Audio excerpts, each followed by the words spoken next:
Por favor, senhor Ivo Barroso. Qual o seu nome? Ederson, da Univesp TV. É aqui mesmo. Senhor Ivo. Bom dia. Bom dia, como está? Tudo bem? Obrigado por ter nos recebido. Faz favor. Bom, senhor Ivo, o senhor traduz livros há muito tempo, né? Sim.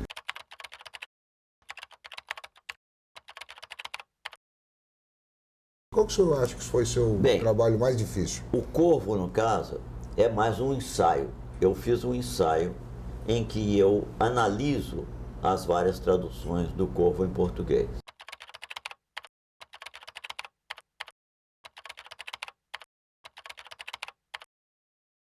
Ou seja, esse é um livro, digamos, pessoal, de Ivo Barroso. É claro que o grosso dele são as traduções que eu junto para o leitor ficar sabendo quem é que fez o trabalho. E como são. E se eu tenho ou não razão em analisar daquela forma. Como o senhor achar, por exemplo, que o Machado diluiu o poema, que o Fernando Pessoa às vezes escorrega com umas frases muito portuguesas que para o nosso ouvido não são interessantes, e a beleza que é, a perfeição que é a tradução do Milton Amado. Milton Amado conseguiu incorporar, parece que ele baixou o Santo do Poe sobre ele e ele fez um poema do Poe em português. Tem a mesma sensibilidade, a mesma grandeza vocabular, a mesma dialética, porque esse é um poema para você ouvir. As explicações que o senhor dá aqui são fantásticas, né? O poema do Poe é um poema dificílimo, né? De trabalhar em cima dele. E ao mesmo tempo, por ser muito difícil de traduzir, é um dos poemas mais traduzidos, porque todo mundo fica querendo trazer. Só que as tentativas são, como você sabe, a maior parte redundam em nada, em besteiras. Tem até tentaram fazer em sonetos, imagina, para fazer isso em sonetos, você é um diluidor, é a mesma coisa que jogar um riozinho no mar, vira mar, né? Vira nada. Já o grande tradutor é aquele que acompanha para e passo o verso como ele está.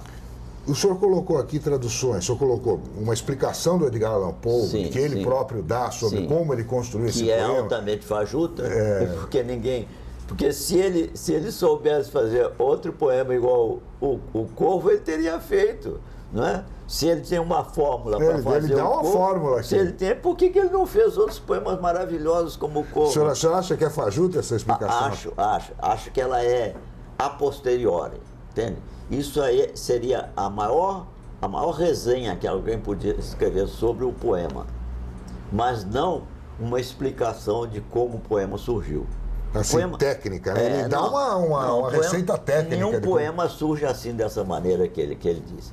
E se ele tinha uma possibilidade de prever o andamento do poema, poxa, esse cara tem um cronômetro poético na cabeça, por que ele não fez outros Corvos? Ele tem vários outros poemas muito bons, por sinal, tem alguns admiráveis, tem obras-primas, mas nenhum tem a intensidade. Então fala pra gente aqui, onde é que está o grande segredo desse poema? Onde está a grande beleza dele?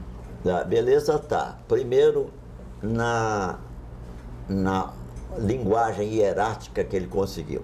Ele apresenta, com poucas palavras, uma cena cinematográfica. Um estudante no seu quarto à noite, à meia-noite, lendo livros antigos de doutrinas esquecidas, né, livros cabalísticos, porque ele está morrendo de saudade da Lenora, sua amada, que morreu.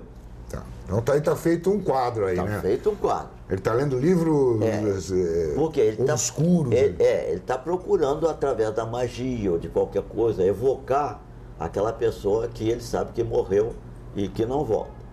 Nesse momento, eis se não quando aparece na janela dele, é uma noite de chuva tempestuosa, um bater na janela, ele pensa que é um visitante, vai abrir a janela e entra um corvo, que vai se pousar numa estatueta que ele tem em cima da porta dele. No caso, em inglês, essa estatueta é de Pallas. Deusa Minerva. Que ele usa Pale Pallas, uma pálida Pallas, para fazer um jogo de palavras. Um jogo de palavras e ao mesmo tempo uma literação. Mas em português, Palas não tem nenhum sentido. Palas é uma palavra boba. O equivalente de Palas, que é Minerva, já ao contrário, tem uma ressonância enorme. Então, o corvo pousa sobre o busto de Minerva e ali se conserva. Eis a rima maravilhosa. Minerva se conserva no busto de Minerva. E vai... Além dessa história toda, que vem um corvo que só fala uma palavra, ele próprio começa a se martirizar, se auto-martirizar, sabendo que o corvo vai dizer sempre, nunca mais, vai fazendo perguntas atrás de perguntas, até chegar na pergunta que ele quer. Um dia eu verei de novo a Lenora, a minha amada, e o corvo, claro, vai responder nunca mais. Então, o corvo permanece lá e a sombra dele está no chão e não vai se levantar dali nunca mais. Quer dizer, ele perdeu todas as esperanças. A história é ótima, mas também a forma como ele conta que é interessante. A forma como ele conta é interessante porque, primeiro, ele usa uma coisa que nunca tinha sido usada na literatura inglesa, que é a rima tríplice, no mesmo verso. Três vezes a palavra. Vamos ler aqui. Milton Amado. Olha aqui. Claramente eu o relembro. Era no gélido dezembro. Aqui só tem uma rima interna. Isso aqui é chamada rima interna. Tá. Agora veja aqui. Ao ver a noite finda, em vão a ler buscava ainda, ver finda, ler ainda. Tá então já deu uma tríplice.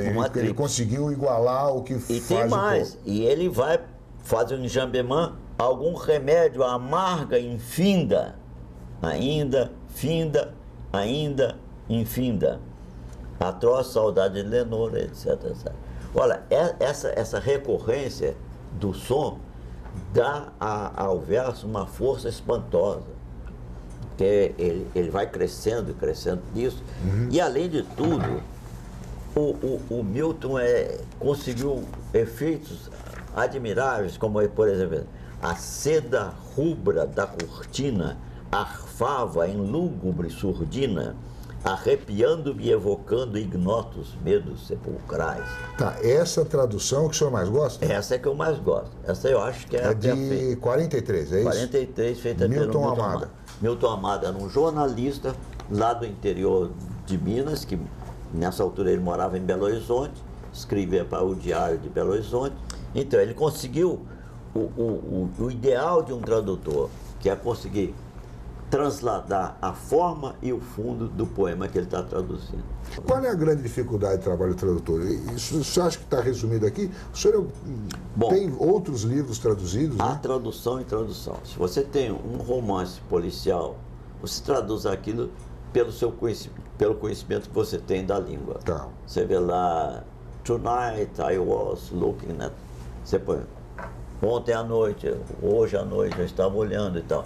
É quase que uma transposição da língua. Da língua via pessoa que conhece ambas, né? Tá. Você conhece aquela, passa para essa. Na poesia, a coisa muda de figura, que além de você estar tendo um assunto, você tem os seguintes empecilhos. Você tem o ritmo em que aquilo está sendo dito. Você tem a rima com que ele fecha o verso. Você tem os jogos de palavra que ele usa, as aliterações.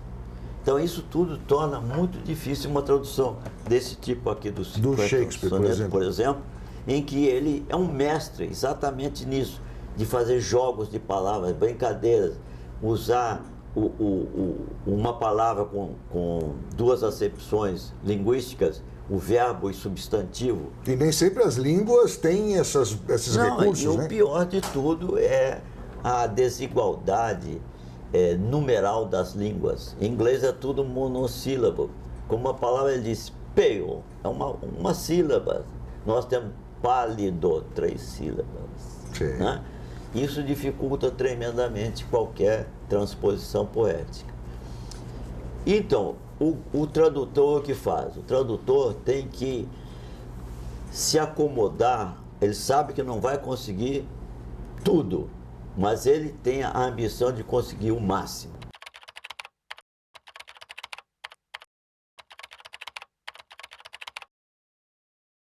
eu me recordo que um verso aqui eu tive 60 tentativas para chegar. Para chegar nele no final, que é o primeiro verso do primeiro soneto.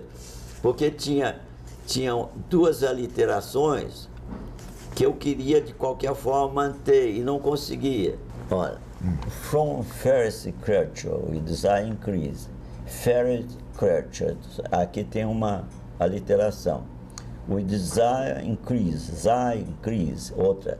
Então, como é que fazer duas aliterações e dizer das criaturas mais belas desejamos, increase significa prole, prole que aumente, que se reproduza.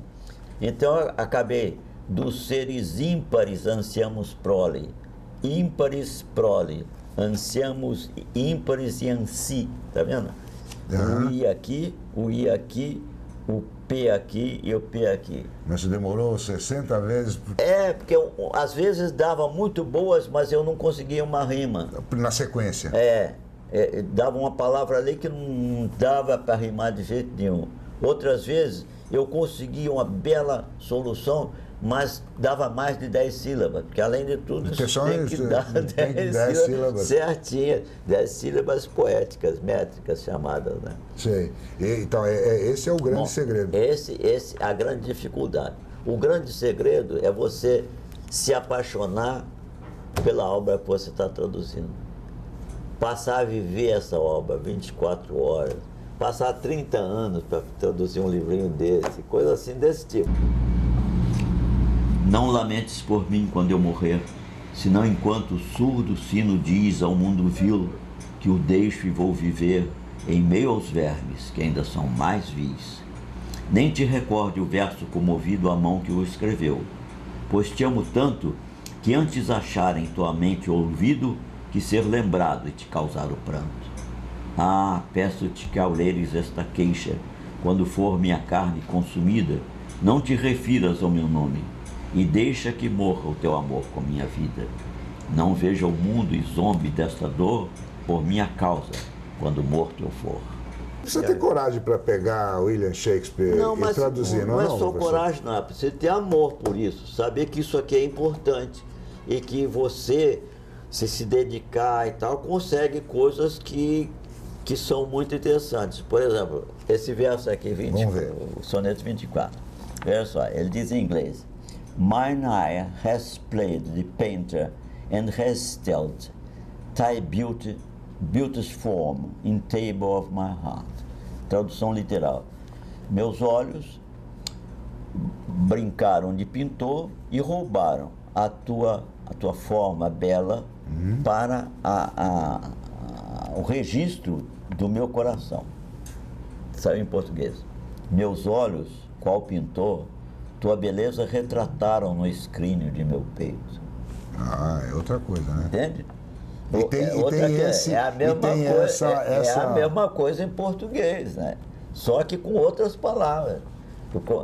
Eu não deixei passar nada ali. Tudo a métrica que ele toda está ali. Está ali e tal.